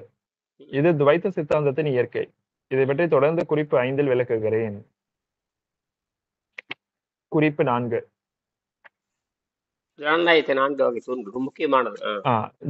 ஜனநாயகத்தின் 4 தூண்கள் எனப்படுபவை: சட்டத்தை உருவாக்கும் அமைப்பு லா மேக்கிங் பாடி, சட்டத்தை அமலுக்கு கொண்டு வரும் அமைப்பு எக்ஸிகியூட்டிவ் பாடி, நியாயஸ்தலங்கள் ஜுடிஷியரி, பத்திரிகைகள், தகவல் சாதனங்கள் பிரஸ் அண்ட் இன்ஃபர்மேஷன் டெக்னாலஜி. மேற்கண்ட அமைப்புகள் மக்கள் எந்த லட்சியத்தை நோக்கி முன்னேறுவது என்ற செய்தியோ அதற்கான திட்டமோ கிடையாது. இது இன்று நேற்று அல்ல, மனித சமுதாயம் உண்டான நாளிலிருந்து இருந்து வரும் குறைபாடு. நாம் எல்லோருமே மேற்கண்ட வட்டத்திற்கு உள்ளே வாழ்கிறோம். அது சாதாரண ரேஷன் கார்டு நாம் வைத்திருந்தால் கூட அது நாம் மேற்படி அமைப்புக்கு உட்பட்டவர்கள் என்பதை காட்டுகிறது. சுருக்கமாக சொன்னால், நாம் பிறவியிலிருந்தேயே சகலத்தையும் அரசாங்கிடம் கொடுத்துவிட்டு அவர்கள் சட்டப்படி பெற்றுக்கொள்கிறோம். இது ஆதியிலிருந்த வந்த அமைப்பு. உலகத்திற்கு வழிகாட்டியவர்கள் மேற்படி வட்டத்திற்கு வெளியே இருந்து அதை செய்தார்கள். மேற்படி வட்டத்திற்குள் இருந்தவர்கள் கூட முயன்று வெளியே வந்தது அதை சாதிக்க முடிந்தது. மகான் புத்தர் இளவரசராக பிறந்தவர். சொல்லாமலேயே துறவு பூண்டு 6 வருடம் தவம் செய்து துறவு நிலையிலேயே அந்த கால சமுதாயத்திற்கு வழிகாட்டினார். திருவள்ளுவர் சங்கப்புலவர் அல்ல. நான் ஏற்கனவே குறிப்பிட்டிருக்கிறேன். மிகச்சிறந்த கடைச்சங்க நூலான திருக்குறள் சங்கத்தில் அரங்கேற்றமாக ஏற்பட்ட தடைகளை பற்றி ஒரு சரித்திரமே உண்டு. ஆதிசங்கரர் இறந்துண்டு இந்தியா முழுவதும் சுற்றி அத்வைத்தத்தை பரப்பினார். இந்தியாவின் 4 எல்லைகளிலும் அதற்கு மடங்களையும் நிறுவினார். சித்தர்கள் அவர்கள் வழியில் பாமர மக்களுக்கு புரியும்படி பல நூல்கள் எழுதி வழிகளை காட்டினார்கள். மேற்கண்ட எல்லாரும் அரசியல் என்ற வட்டத்திற்குள் வெளியே இருந்து மனித சமுதாயத்தை அவ்வப்போது வழிப்படுத்தியவர்கள். திருவள்ளுவர் இரவச்சம் அதிகாரம் 106, 107 என்ற 2 அதிகாரங்களை அடுத்தடுத்து எழுதியன் காரணம் இதுதான். புத்தரும் ஆதிசங்கரும் மக்களில் இறந்து வாழ்ந்தது தன்னடக்கம் குறித்து என்று எடுத்துக்கொள்ள வேண்டும். சுயநலத்தினால் அல்ல. புத்தரும் ஆதிசங்கரும் மக்களிடத்திலிருந்து வாழ்ந்தது தன்னடக்கம் குறித்து என்று எடுத்துக்கொள்ள வேண்டும், சுயநலத்திற்காக அல்ல. இறந்தும் உயிர் வாழ்தல் வேண்டின் பறந்து கெடுக உலகு இயற்றியான் என்ற குறளில் உயிர் வாழ்தல் என்ற சொற்களை கவனிக்க வேண்டும். உயிர் வாழ்வதற்காக இறக்க வேண்டியதில்லை என்பதே பொருள். தவ வாழ்க்கையை பற்றி 27, மருந்து 95 ஆகிய அதிகாரங்களில் விளக்கியுள்ள வள்ளுவர் வயிற்றுப்பாட்டிற்காக இறக்க வேண்டாம் என்று கூறுகிறார் என்பதுதான் உண்மையான பொருளாக இருக்க முடியும். குறிப்பு 5. மனித குலத்தின் ஆதியிலிருந்து தொடங்கிய அறிவு வளர்ச்சியை பற்றிய என் கருத்தை எழுதுகிறேன். வேதங்கள் அனாதியானவை. மனித குலத்தின் மூத்த மொழியான தமிழ் சுமார் 15,000 வருடங்களுக்கு முன்பு ராவனின் மாமனாராகிய மண்டோதரின் தந்தையாகிய மயன் என்பவரால் முதலில் பிரணவ வேதம் தொடுக்கப்பட்டிருக்கிறது. இது பற்றி ஏற்கனவே ஆரம்பத்தில் எழுதியுள்ளேன். இத்துடன் 5 விதமான வல்லமைகள் என்ற தன் சொந்த புத்தகத்தையும் மயன் எழுதியுள்ளார். மேற்படி அறிவு பொக்கிஷங்கள் இன்னும் நான் முழுமையாக புரிந்து கொள்ளாத பழமையான தமிழில் உள்ளன. சரி, போதும் பிறகு போதுங்க ஐயா. நிறைய படிச்சிருக்கேன், ஏகப்பட்ட விஷயம் இருக்கு. இதுல ஏதாவது கேள்வி கேட்கலாம், முடிச்சுக்கலாம். 5 நிமிஷம் அந்த முடிச்சுக்கலாம். அந்த ஜனநாயகத்தின் தூண்கள் 4 எனப்படுபவை சொல்றாங்க இல்லையா, இது சட்டத்தின். வச்சுக்க, இது வேற அடுத்து நான் சாயங்காலம் படிப்போம், மறுபடியும் படிப்போம். ஓகேங்க. இன்னைக்கு ஃபுல்லாவே இதை கொஞ்சம் இப்ப படிச்ச வரைக்குமே டிஸ்கஸ் பண்ணலாம் இன்னைக்கு ஃபுல்லாவே. ஆமா. ரொம்ப இது பாரு, ஜனநாயக தூண்கள்ல அடிப்படை இதுதான். இந்த நாளுமே மக்களை எப்படி முன்னேற்றம், ஏதாவது கொள்கை இருக்கான்னு இப்ப சிங்கப்பூரை எடுத்துக்கங்க. இந்த 4 வச்சு கணக்கு போட்டு பாருங்க, ஏதாவது முன்னேற்றம் இருக்கான்னு பாருங்க. உலகத்தில் இருக்கிற எல்லா நாடுகளுமே இதில் அடங்குது எல்லாமே. அதாவது சட்டம் இயற்றம் அமைப்பு, சட்டம் இயற்றுதல், சட்டத்தை நடைமுறைப்படுத்துதல், அப்புறம் நீதிமன்றங்கள், அப்புறம் தகவல் தொடர்பு சாதனங்கள். இந்த 4மே மக்களை எப்படி கொண்டு போகணுங்கிறது கொள்கையே கோட்பாடே கிடையாது. திருவள்ளுவர் மட்டும்தான் எடுத்துட்டு போறாரு இப்படி எல்லாம் போகணும்னு. இப்ப நம்ம புத்தகத்தை கொண்டு வந்துருச்சு, இந்த புத்தகத்தை கொண்டு வந்தாச்சு. மக்கள் வந்து விண்வெளிக்கு தான் போகணும்னு சொல்லியாச்சு. இது எல்லாரும் ஒத்துக்கொள்ளாத வரை கொண்டு நடக்காது. எல்லாரும் ஒத்துக்கொள்ளாத வரைக்கும் இது நடக்காது. பிரான்ஸ்ல இருந்து, ஜெர்மன்ல இருந்து, ஜப்பான்ல இருந்து இந்த புத்தகத்துக்கு போகணும், படிக்கணும், விவாதம் பண்ணணும், நாம தயாராகணும். அதுக்கு நம்ம ஊடகத்தை நம்ம பயன்படுத்திக்கலாம். இப்ப நம்ம ஊடகம் தான் கையில் இருக்குது. நமக்கு இந்த ஊடகத்தை பார்த்து நிறைய பேர் நன்மை அடைஞ்சிட்டு இருக்காங்க இல்லையா, இவங்கெல்லாம் வெளியே வரணும். இப்ப நம்ம எளிமைப்படுத்திட்டோம். இப்ப ஊடகத்தை நம்ம கொடுக்க ஆரம்பிச்சிட்டோம். அதாவது நம்ம நேரே மருந்தாக அருந்தி பழக்கத்தை குறைத்துக் கொள்ளுதல். நேரே மருந்தாக இருந்தப்ப பழக்கத்தை குறைச்சிக்கணும், பழக்கத்தை குறைக்கணுங்கிறதான். அப்ப செலவே இல்லாம வாழலாம்னு தெரிஞ்சு போச்சு. செலவே இல்லாம வாழுகின்ற பொழுது எதுக்கு செலவு செய்யணும்? நீங்கள் உங்களை ஆய்வு பண்ற, அதுக்கு நீங்க தயாரா இருக்கணும். இப்ப முதல்ல நீங்க என்ன பண்ணணும்னா, இப்ப நாம ஒரு ஒழுக்கத்துக்கு வரணும். நாம வந்து சமூகத்தை சொல்லி தரணும். நம்ம ஒன்று கேள்வி கேட்டோம், நம்மகிட்ட இருக்குன்னு சொல்லணும். ஒரு அடிப்படை, நமக்கு அடிப்படை இருக்குது. என்னப்பா இருக்கு? ஒரு அடிப்படை. அதாவது உனக்கு குறைஞ்சபட்சம் செருப்பு இருக்கா? இருக்கு. இந்த புத்தகம் இருக்கா? இருக்குங்க, 4-5 புத்தகம் இருக்கு. இந்த மாதிரி தேவையான அடிப்படை கருவிகள் ஃபில்டர் வச்சிருக்கா? இருக்கு. என்ன சொல்லியிருக்காரு? இடைக்கருவி வச்சு தொடங்க வேண்டும் சொல்லியிருக்காரு. என்னது? இடைக்கருவி வச்சிருக்கணும், நீங்க வந்து செக் பண்ணியிருக்கணும்னு அடிப்படையே சொல்றாரு. இதெல்லாம் இருக்கணும். இதெல்லாம் இருக்கிறவங்க தான் இந்த நீர் உணவு முறை புத்தகம் வச்சுட்டு ஒன்றும் பண்ண முடியும். இதில் சொல்லக்கூடியது அடிப்படை. இது அதில் செலவே இல்லாதது. ஒரு புத்தகம் வாங்கிட்டு செலவு கிடையாது இல்லையா? இதுக்கு புத்தகம் கிழிஞ்சு போற வரைக்கும், நீங்க அழிஞ்சு நெருப்பு வச்சு கொடுத்துற வரைக்கும் இது செலவு கிடையாது. இந்த சொரணை வரணும் எல்லாத்துக்கும். இந்த சொரணை எல்லாம் அத்தனை பேத்துக்கு வர வேண்டும். அப்ப எந்த செலவுமே பண்ணாது இது. அப்ப எந்த செலவுமே பண்ணாது இருக்கும் பொழுது அது எவ்வளவு ஒரு அதே ஒரு அவமானம். எந்த செலவுமே இல்லை, ரைட், ஒத்துக்கிறேன். ஆனால் அடிப்படை செலவே பண்ணாம வர்றது எப்படி? இப்ப இருந்தா அடிப்படை பண்ணணும். எல்லாரும் இப்ப எங்கிட்ட இடக்கருவி இருக்குது, இடம் மாறாம இருக்குது. நமக்கு தெரிஞ்சு போச்சு. நமக்கு அதான் பாக்குறேன், 60 கிலோ போகுது, 58 கிலோ வருது. இதெல்லாம் எப்படிங்கிறீங்க? இதெல்லாம் எப்படி இருக்குதுங்க இதெல்லாம்? அப்ப இந்த அடிப்படை நமக்கு, இந்த சொரணை நமக்கு ஏன் வரல? நான் எப்பயுமே பார்த்தீங்கன்னா என்கிட்ட வந்து 10 இனிமேக்கன், அப்பெல்லாம் இனிமேக்கன் வாங்கி மீதியாக அனுப்பிட்டு இருந்தேன். நான் சொல்றது ஒரு 10 வருஷம் முன்னாடில எப்பயும் புத்தகத்தோடு இனிமேக்கனிவில் அனுப்பிட்டு இருந்தேன். அதுக்கு ஒரு 100 ரூபா, புத்தகத்துக்கு ஒரு 250. ஏன் கேட்கறேன்? பெரிய அக்கப்பொருளாம் பண்ணியிருக்கேன், அதையும் அனுப்புவேன். இப்போ அதெல்லாம் நிறுத்திட்டு நான் எவனுக்கடா இதெல்லாம் சொல்லி கொடுக்குறது, அவனை நிறுத்திட்டு நான். புத்தகத்தோட போகும், அதுக்கு தனியாக 150. அதில் அவன் போய் தேடிட்டு இருப்பான். எனக்கு சலுகை பண்ண பண்ண பண்ண இவங்களுக்கு என்ன ஆகுதுன்னா, இந்த சொரணையே வர்றதில்லை. சரியா? இலவசம் பண்ண பண்ண பண்ண மலிவாக்காக இப்போ நம்ம மாணவர்களுக்கு சொரணை வரணுமே இல்லையா? இப்போ இந்த வீடியோ எல்லாத்துக்கும் போறது தானே. அப்போ எல்லாத்துக்கும் வரக்கூடிய ஒரு, நேற்று ஒருத்தர் வந்து நீங்க முறையான கட்டணம் கட்டி வர்றேன்னு இருக்கிறாங்க. அப்படி சொரணை வரணும். வர்றாங்களே இல்லையோ, அவங்க வாய்மொழியில் உத்தரவு பண்ணியிருக்காங்க, இந்த மாதிரி முறையாக கட்டணம் கட்டி வரணுங்க. அந்த சொரணை வரணும். அது எல்லாத்துக்கும் பொதுவில் போகுது. இப்போ இந்த வீடியோ பார்க்குறவங்க போகிறோம், ரைட்டரா? அடிப்படையை கூட நம்ம செய்யாமல் எப்படி போகிறது? என்னது சொல்லுங்க, நீங்களே சொல்லுங்க, ஆரம்பிச்சு. இப்ப நம்ம விதிகளை பத்தி பேசுறோம். இப்ப நான் அடிப்படை விதிகள் என்ன? ஒரு புத்தகம் இருக்கணும், ஒரு இடக்கருவி இருக்கணும், ஒரு இனிமேக்கன் இருக்கணும். இதெல்லாம் இல்லாம எப்படி வரலாம்?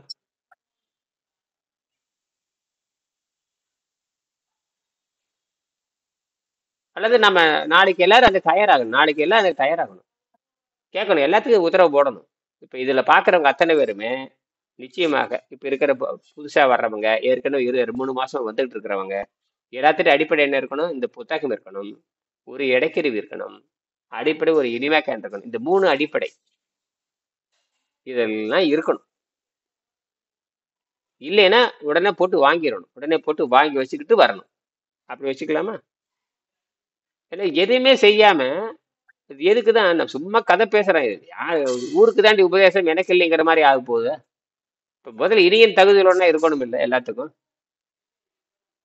நான் இது எத்தனையோ கருவி வாங்கியாச்சு. ஊருக்கு போறப்ப ஒரு கருவி வாங்கி, ஒவ்வொரு ஊருக்கு போறப்ப தங்குறப்ப ஒரு கருவி வாங்கி போட்டுலாம் வந்திருக்கேன். மறுபடியும் ஒரு எலக்ட்ரானிக் கருவி பொண்ணு வாங்கியிருக்காங்க புதுசா 680 ரூபாய்க்கு எலக்ட்ரானிக் கருவி ஒன்று வாங்கியிருக்காங்க. அது வந்து டிஜிட்டல் இப்போ வாங்கியிருக்காங்க. நேற்று முந்தானத்தை பார்த்தேன், அருமையா இருக்கு டிஜிட்டல். அதுல பவுண்டும் பார்த்துக்கலாம், அதெல்லாம் வேற லக்ஸுரி. அதெல்லாம் பவுண்டும் பார்த்துக்கலாம். அது என்னமா இருக்குது, எத்தனையோ வந்தாச்சு. இப்பெல்லாம் கண்ணாடியிலே வந்துருச்சு, தெரியல உங்களுக்கு? கண்ணாடி இடப்பாக்குற கருவி இதெல்லாம் இருபடுதான் இருக்கும். அது அன்லாக்கு, இது டிஜிட்டல், ரொம்ப நல்லா இருக்கு. நான் கூட அது வாங்கலாம்னு சொல்லியிருக்கேன். ஒன்று வாங்குங்கம்மா அப்படின்னு இருக்கேன். எனக்கு ஒன்று வாங்கிட்டு இருக்கேன். அந்த கலரு நல்லா இருக்கு, டிஜிட்டலா இருக்குங்காடி எனக்கு ஒன்று வாங்கு அப்படி. அதே ஒரு 600 தான் வருது. அது ஒன்றும் பெரிய இடக்கறிகள் ஒன்றும் இல்லை. இதெல்லாம் இருக்குதான் பாருங்க, இதெல்லாம் நமக்கு இருக்குதான்னு பாருங்க, முடிச்சுக்கலாம். சொல்லுங்க இதெல்லாம். இது வந்து எல்லாத்துக்கும் போகுது, பதிவு எல்லாத்துக்கும் போகுது. இதுல பதிவு நீங்க பேசுற பதிவு எல்லாத்துக்கும் போகுது. அப்ப அந்த அந்த மரியாதையோட பேசணும். எப்படி என்கிட்ட சொல்ற இருக்கிற நான் இடக்கறி வந்து கண்ணாடியில் இருக்கிறது தாங்கய்யா, எலக்ட்ரானிக் தான். என்கிட்ட இருக்கிறது வந்து கண்ணாடியில் இருக்கும். ஆமா ஆமா, அது மேலே இப்ப ஏறினா உடஞ்சி போனாலும் பயப்பட வேண்டியதில்லை. நல்ல மொத்தமா இருக்கும் கண்ணாடி, வட்டமா இருக்கும், நல்லா ஆ, இருக்கும். இதெல்லாம் இருக்குது. அந்த அடிப்படை இருக்குதான்னு சொல்லணும். இப்ப சொல்றீங்களே இந்த மாதிரி இருக்குன்னு சொல்லணும். இது பதிவாகுது இல்ல. இப்ப இதுவே இது பொதுவுல போகுது. இப்ப இதெல்லாம் பப்ளிக்ல போறனால நம்ம இருக்கோம். இப்ப நான் கேட்கற கேள்விக்கு பதில் இருக்கா? அப்ப நான் கூட சொல்றேன், எலக்ட்ரானிக் மாடு கூட 2 வாங்கி வச்சுக்கிறேன். அதெல்லாம் வந்து செலவே கிடையாது. வாங்கினா 50 வருஷத்துக்கு அப்படியே கிடக்கு, உடைக்காத வரைக்கும் கிடக்கும். அது இந்த அனலாக்ல வாங்கிட்டீங்கன்னா 100 வருஷம்னாலும் கிடக்கும். சில பார்த்தீங்கன்னா பழைய மருத்துவர்கள் பார்த்தீங்கன்னா அப்படியே இடக்கறி மிஷின் இருக்குது, அடலாக் மிஷின். அதெல்லாம் டெல்லியில அந்த மாதிரி ஒன்று வாங்கி வச்சுக்கணும், புத்தகம் வாங்கி வச்சுக்கணும், இனிமேக்கான் வாங்கி வச்சுக்கணும். இதெல்லாம் இருக்கணும். கேட்டா எங்கிட்ட இருக்குன்னு காட்டணும், இது மாதிரி இருக்கு அப்படின்னு. இதெல்லாம் எதுவும் இல்லாம நான் அந்த இயருக்கு போனேன், இந்த இயற்கு மனுக்கு போயிருக்கேன், அதுக்கெல்லாம் போனேன், இதுக்கெல்லாம் போனேன். என்ன போய் என்ன பண்றது? கடைசியில வந்து ரொம்ப மலிவா உங்களை நீங்களே மருத்துவராகுறீங்க. இதுல நீங்க ஆய்வுக்கு போல பேசலாம். இன்னைக்கு ஒரு இடத்துல குறிக்கும் பொழுது இதெல்லாம் இருக்கணுங்க, இது வச்சு தானே இங்க தொடங்கணுங்க. ஏன்னா எடை எப்படி கண்டுபிடிப்பீங்க நீங்க? எடை சுருங்குதுன்னு சொல்லியாச்சு, எடை சுருங்குதா இல்லைன்னு எப்படி கண்டுபிடிப்பீங்க? அதுக்கப்புறம் ரத்தத்தை செக் பண்ண சொல்லி அதுவா அது என்கிட்ட வந்து இன்னும் பயங்கரமான கண்டிஷன்ல இருக்கு. ரத்த ஆய்வு மாசம் மாசம் பண்ண சொல்லுவேன், அதுக்கெல்லாம் தயாரா இருக்கணும். 6 மாசம் நீங்க யாரும் சிக்கல என்கிட்ட. 6 மாசம் ப்ராஜெக்ட் யாரும் நீங்க சிக்காதனாலதான் உங்கள்கிட்ட எதுவும் பேசல. இல்ல மாசம் மாசம் செக் பண்ணி எனக்கு கொடுக்கணும். எனக்கு கொடுக்கணும். 6 தடவை பண்ணணும். இந்த 6 தடவைக்குள்ள என்ன எடைன்னு பார்க்கணும். என்கிட்ட சிக்காதனால உங்கள்கிட்ட நான் பேசுறது இல்லை. இனிமேல் வர்றவங்களுக்கு எல்லாம் அப்படித்தான். சரி, இப்ப யாருமே இல்லைங்கிறக்கா உங்களை வச்சிருக்க வேண்டிய. இப்ப யாருமே இல்ல, பேசுறதுக்கே ஆள் இல்லைன்னு அப்புறம் வகுப்பு எப்படி தொடங்குறது? இப்ப காலையில 5:55 போட்டா ஒருத்தரும் வரல. பேச நிறுத்தலாம் தான் பார்த்தேன் நான். என்னடா ஒருத்தரையும் காணோம் அப்படின்னு. இல்லாத எலும்புக்கு எலும்பு சக்கரைன்னு சொல்லி சொல்லுவாங்களே. ஆமா, நிறுத்திட்டு போக வேண்டியதானே. அதை சொல்லுவேன். 6 நிமிஷம் போட்டேன். 6க்கு நான் போட்டு 6:02 வரைக்கும் பார்க்க வேண்டியதுதான். இல்ல 5:55 அவர் 4-5 பேருக்கு கூப்பிட்டேன் வேற. இதுல வேற 7 வகுப்பு வேற, இதுல வேற 7 வகுப்பு வேற, 4 வகுப்பு போட்டுட்டு இருந்தேன். அந்த அமெரிக்காரங்க என்னன்னானே தெரியல. ஞாயிற்றுக்கிழமை வரேன் இருக்கிறாங்க. சரி, அவங்க கூப்பிட்டு பேசி அதுக்கு வந்து 2 மணி நேரம் தள்ளி போகுதுங்கிறாங்க. காலையில 4:30 அங்க காலையில 4:30 அங்க அதுல இருந்து 4:30, சாயங்காலம் 4:30 அங்க இருந்து 1:30, 6, 7 மணிக்கு போகுதுங்கிறாங்க. அதை கூப்பிட்டு நேரத்தை மாத்துன்னு சொன்னாலும் பரவாயில்ல. அதுல இப்ப அமெரிக்கா ஆளுகளை இப்ப காணுமே. 2 மணி நேரம் 1 மணி நேரம் தள்ளி போகுது, 1 மணி நேரமா 2 மணி நேரம் தள்ளி போகுதுங்கிறாங்க. இந்தியா 4:30 கூப்பிட்டோம்னா காலையில 4:30 கூப்பிட்டோம்னா சாயங்காலம் 4:30 கூப்பிட்டோம்னா அங்க காலையில 6 மணிக்கு அவங்க வேலைக்கு 6:30 முடிச்சுட்டு ஓடுறவங்க. அதுக்கப்புறம் சரி ஒரு 1/2 மணி நேரம் கூட்டலாமான்னு பேசினேன். இல்லைங்க, நான் வாரத்தில் 2 நாள் வரேன்னாங்க. எங்க காணும். கடைசியில் பதில் போட்டிருக்காங்க அவங்க, ஐயா நான் வந்துடுவேன், ஞாயிற்றுக்கிழமை வரேன். ஞாயிற்றுக்கிழமை ஒரு இடம் வந்து என்ன பண்ண போறீங்க? ஒரே நாள். அப்படி ஒரு பிரச்சனை இருக்குது. பிரயோஜனம் இருக்கிற மாதிரியும் தெரியுது, பிரயோஜனம் இல்லாத மாதிரியும் தெரியுது. முடிச்சுக்கலாமா? இல்லைங்க, நீங்க செய்யறது நீங்க செஞ்சிட்டு இருங்க. யாருக்கு அமைப்பு இருக்குதோ அவங்க இதாய் பண்ணிட்டோம். ஆனா உங்களுடைய செயல் வந்து மிக சிறப்பான ஒரு செயல். இதுல இருந்து நீங்க வந்து டிவைட் ஆகி போக வேண்டாம். அது என்னுடைய ரெக்வஸ்ட். அது நீங்க செய்யறது நீங்க செய்யுங்க. யாருக்கு அமைப்பு இருக்குதோ செய்யறேன், இல்லைன்னு சொல்லி சொன்னா போயிட்டு போறாங்க. அதை பத்தி என்ன? அதுல தெளிவா இருக்கு, அதுல தெளிவா இருக்கு. ஏன்னா இந்த விதிகளுக்கு உட்படலைன்னா இந்த குறைஞ்சபட்ச விதிகள் உட்படாதவங்களை என்ன சொரணையே அதை இல்ல பாரு. அது சட்டத்தை விதிகள் இயற்றம் வந்து அமைப்பு அடிப்படையிலேயே சரி விதிகள் செய்யப்பட வேண்டும்னா இப்ப நம்மகிட்ட வர்ற கண்டிப்பா மாணவங்கள்ட்ட இந்த அடிப்படையாவது இருக்கணுமே இல்லையா? இருக்கணும் இருக்கணும் இருக்கணும். அது அவங்க ரியலைஸ் பண்ணணும். அதாவது ஆஹ் அதை நான் தூண்டி குழந்தைங்க கொடுக்கணும். அதாவது நான் தூண்டி கொடுக்கணும். நான் வந்து ம். யாரும் குழந்தைங்க இல்லைங்க. எரிவது எரிவது அதாவது விளக்கே நீங்க ஒரு ஆயினும் தடவை தூண்டுகோல் சொல்லுங்க. வேண்டும் அப்படின்னு சொல்லுவாங்க. இல்ல நான் எரிவது விளக்கே, சரியா சொன்னீங்க. எரிவது விளக்கே ஆயினும் தூண்டுகோல் வேண்டும்ங்கிறாங்க இல்லையா? அது அல்லது சில பேர் எப்படின்னா தூண்டாமணி விளக்குன்னு சொல்லுவாங்க. அது தூண்டவே அது வந்து வேற. அவன் வந்து வரும்பொழுது ஸ்டெடியா வருவாங்க. நேத்து ஒருத்தர் கேட்டாரு, என்ன பணம் சுயசிந்தனை கட்டியிருந்தேன். சுயசிந்தனை ஆஹ் சுயசிந்தனை இருக்கிறவங்க அவங்க. ஆமா சிலவங்களுக்கு வந்து தூண்டி விட்டுக்கிட்டே இருக்கணும் அந்த சிந்தனையை. இப்ப அப்படித்தான் இருக்குது. இப்ப நேத்து ஒருத்தர் பேசினாங்க, நான் பணம் கட்டிட்டே வர்றாங்க அப்படிங்க. இன்னொருத்தர் 2 கணவன் மனைவி வந்து, இல்லைங்க 2 பேரும் பணம் கட்டிட்டு வர்றோம், அதுக்காக நான் வெயிட்டிங்ல இருக்கிறோம், பொறுத்துக்கிட்டு இருக்கிறோம், நாங்க 2 பேரும் வர்றோம். நான் சொன்னா 2 பேரும் ரொம்ப நல்லதுதான், சுத்தப்படுத்துங்க. அவங்களுக்கு ஏதோ இயற்கை தேடி தேடி பார்த்து சடிச்சு போய் வேற வழியில என்ன வந்து பார்த்துக்கிட்டு இதுதான் கடைசியாடு தெரிப்ப, இதுதான் கடைசியாடு தெரியுது, அதான் இதுதான் கடைசி. இது கூட கடைசி கிடையாது, அடுத்த நிலை இருக்குது. நீர் மருத்துவங்கிறது ஆரம்ப கட்டம், நீர் மருத்துவங்கிறது ஆரம்ப வகுப்பு. இது எல்கேஜி சாமி. இது வந்து மேல பிஹெச்டி கிடையாது, இது எல்கேஜி தான் நான் சொல்லி கொடுத்துருக்கேன். அடுத்த நிலைக்கு இதை வந்து முழுமையா சொல்லி கொடுக்காம ஓரளவுக்கு இன்னும் நான் ஒரு ஆளு கூட உருவாக்கலையே. நோயை நீக்கிறது லட்சம் பேர் இருப்பாங்க ஐயா. இப்ப என்ன மாதிரி பேசுறவங்க இன்னும் யாரும் வரலையே. அது நிறைய பேர் எங்கிட்ட கேட்டிருக்காங்க, நீங்க எத்தனை பேர் பேச வச்சிருக்கிறீங்க? அது குருட்டிட்டே கேட்கலாம் இருப்பாங்க. அதாவது எந்த தகுதியுமே இருக்காது, சும்மா கேட்பாங்க. நீங்க எத்தனை பேர்த்து உருவாக்கி இருக்கீங்க? இது வேற என்ன லிஸ்ட் போட்டு காட்டணும். இனி இது வேற இது வேற நான் காட்டணும். எல்லாத்தையும் எங்கிட்ட இத்தனை பேர் படிச்சு கிழிச்சிருக்காங்கன்னு வேற காட்டணும். ஒருத்தனுக்கு கூட அந்த தகுதி கிடையாது. பல வீடுகள் சொல்லியிருக்கோம், எல்லாம் ஐயோக்க பள்ளியும் சொல்லிட்டு நான் எங்கிட்ட படிச்சிருப்பாங்க அத்தனை பேர் திருட்டு பயணி இப்ப கூட பதிவு பண்றேன். ஒருத்தங்க கூட ஒழுக்கம் இல்லை. என்னது இதை விட நீ சொல்ல முடியும். இது 100வது வீடியோன்னு நினைக்கிறேன்.